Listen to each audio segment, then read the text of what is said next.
So this is the video where I'm going to tell you why I don't think John Cena versus Cody Rhodes at WrestleMania 41 is a good idea. Now, I've already discussed The Rock and how we got here in previous videos. So make sure you check out those videos if you're curious about what happened with John Cena versus, what happened with Cody versus The Rock, because that was the original plan for WrestleMania.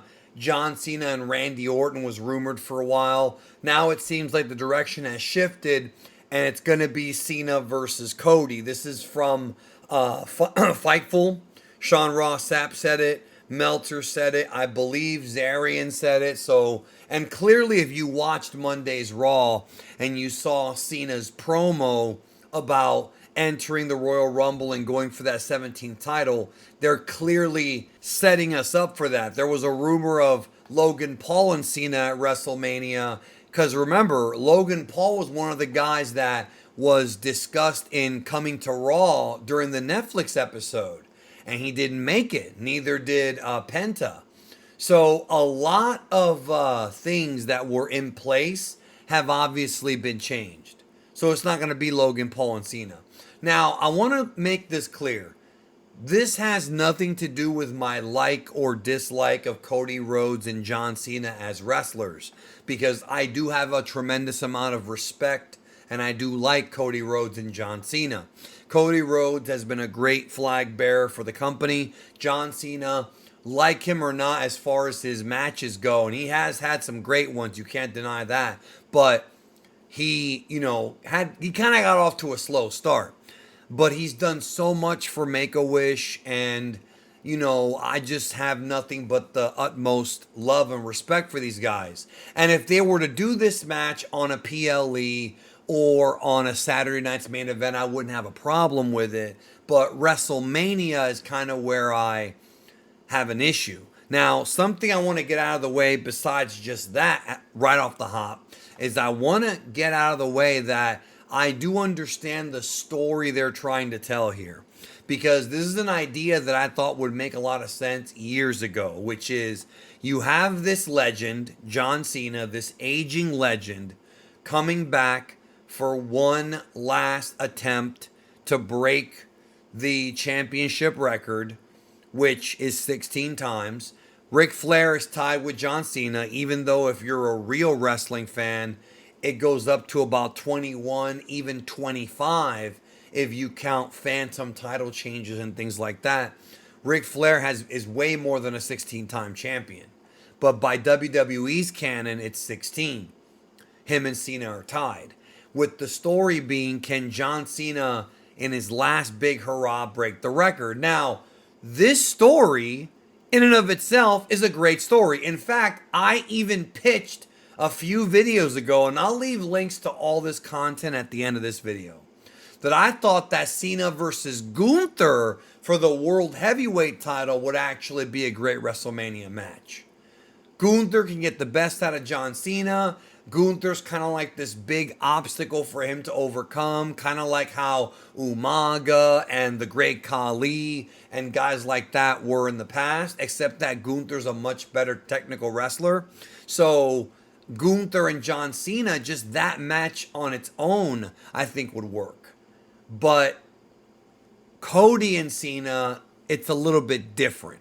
And I'm going to explain to you what the issue is with Cody versus Cena. Now that we've got all of that out of the way, I understand the story they're going for. I understand the players involved. Here's why I think it could backfire. First of all, it's a babyface versus babyface main event match at WrestleMania. Now, they've done those before. So it's not that crazy. But this one is a different dynamic, because this is the aging legend trying to come back for one big hurrah, one big WrestleMania win again, after not winning a wrestling match for years. Because I think he said on the Raw it was over 2,000 days since he had won a match. That's already bad. And he's trying to make this big comeback and defeat the guy who has been positioned as WWE's top babyface since 2022.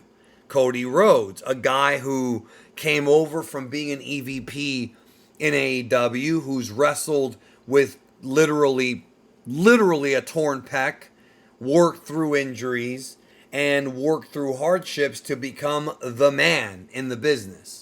Cody Rhodes is the closest they've come to making a classic babyface who's actually beloved. When they tried this with John Cena in the 2000s, it kind of backfired. Let's not forget that Cena got a mixed reaction for many years. At this point, John Cena is a legend, and he's well respected by the same people who were booing him years ago because people remembered, absence makes the heart grow fonder. They remembered that he did have great matches. I mean, people would always criticize his work. He had a lot of great matches, brother. And yeah, you could say, well, it was against Kurt Angle and Shawn Michaels and Triple H and they all carried him. Sure. But he also had a phenomenal match with Umaga in the Last Man Standing. And Umaga was a great worker too. But the point is that Cena, I don't think was... He was a bit clumsy at first, don't get me wrong, but he definitely improved and he worked hard at his craft. And then when he went off to Hollywood, he did funny stuff like Suicide Squad / Peacemaker, and people really liked him. He's a likable guy, so he comes back as this sort of ambassador, this likable legend. You know what Hulk Hogan was not on that Raw episode. And so you've got a situation here where you've got Cody, a traditional babyface, against Cena, who it didn't work originally as him being a traditional babyface, but now it does. Now, this is where things become more complicated. The fans are going to be split somewhat on this because John Cena is going to have the sympathy vote because people are going to say, we want this guy to get his last big hurrah. And Cody should probably not be dropping the title to John Cena. Why? Because John Cena couldn't beat Roman Reigns, couldn't beat Solo Sikoa. John Cena has not gotten a win in years. And you're telling me Cody, the guy who dethroned Roman Reigns, who beat all the guys that Cena couldn't beat, now can't beat John Cena despite him being older? It doesn't make any logical sense. And I don't want to hear, oh, well, it's wrestling. No, I don't want to hear that. Like, for an older legend to beat a guy like Cody, who's in his prime, the guy's in his late 30s, he has not gone over the hill yet, and in storyline, he's in his prime. It's not just that he's in his physical prime, he's in his prime. And Cena is clearly past his prime. How is that going to make sense? Does it make sense to cut Cody's balls off just to give John Cena another title run? Right? But does it make sense to have Cena work all the way to WrestleMania and then lose, probably get the standing ovation, because he will get that. Cody will probably lift him up, shake his hand, give him a hug after he pins him 1, 2, 3. And gives him the ring to kind of say goodbye to everybody at WrestleMania, because that'll be his last WrestleMania, even though he's still going to be on the show till December. Like, is that the right move? And the answer is no. Neither of those are the right moves, and the company has booked themselves into a corner. Excuse me. They have booked themselves into a corner because you're either going to cut Cody's balls off by having this old legend beat him clean, or you're going to have Cena work real hard to get to the championship and then fail. Which, in and of itself, I said could be a great story for like a SummerSlam.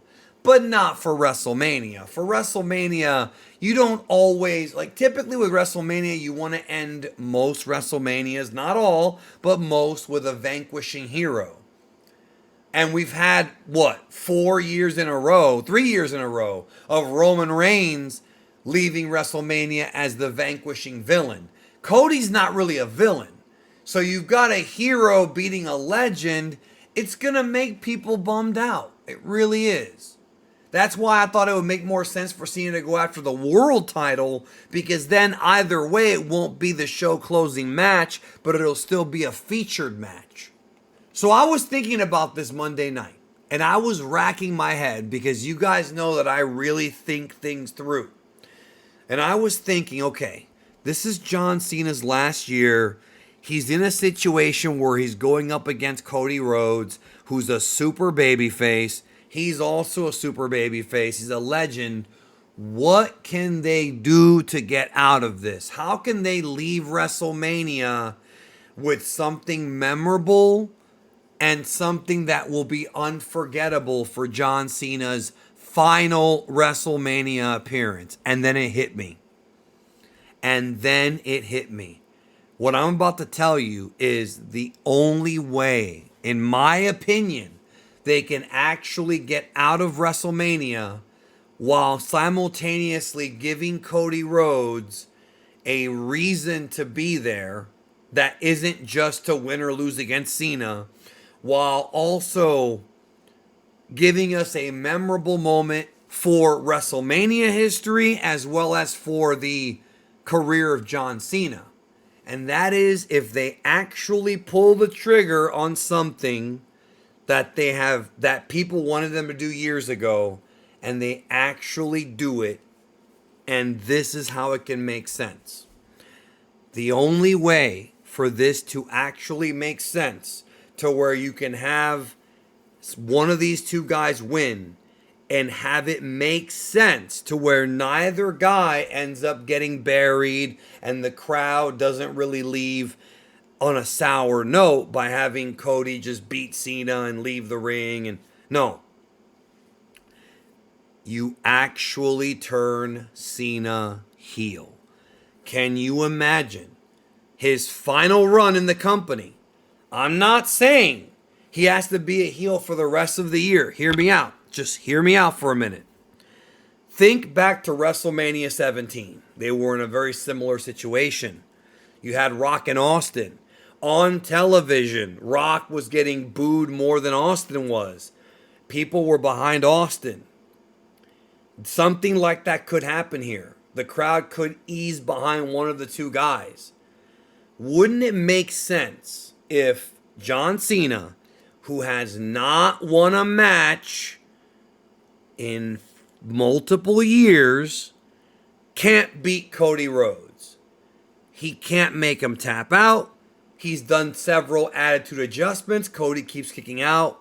He can't beat him. And he does what Steve Austin did, where he takes a chair and destroys the younger, stronger, faster Cody Rhodes, cheating, screwing him over. You could even do an angle where prior to the match, both Cena and Cody agree that no one will interfere, right? And then there could be a ref bump, whatever, however you want to do it. Cena cheats to win his last championship. Because think about it. Ric Flair's the dirtiest player in the game.